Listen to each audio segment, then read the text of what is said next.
Another big talking point has been the issue of emergency. Finance Minister Nirmala Sitharaman, who opened the debate for the government in Rajya Sabha, detailed how the Indira Gandhi government cracked down on individual rights. It was also countered by Jairam Ramesh. Listen in.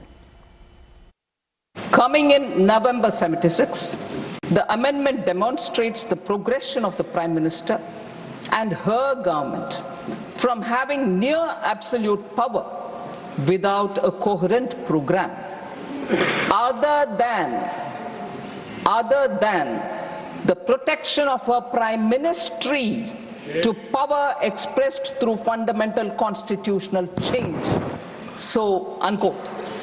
Exactly the point that I'm putting forth about emergency, the way in which 42nd Amendment passed through, how opposition leaders were all in the jail, not one person to oppose in the Rajya Sabha, in the Lok Sabha, just 5 of them speaking against it. When Granville Austin has said this, poor Jairam Ramesh did not mind quoting something else from Austin, but ignored this. I have Granville Austin in my hands right now, and the same Granville Austin writes that the 44th Amendment was passed by the Lok Sabha and the Rajya Sabha to override the 42nd Amendment, large parts of the 42nd Amendment. And who voted on the 7th of December 1978 to repeal parts of the 42nd Amendment? It was Indira Gandhi herself.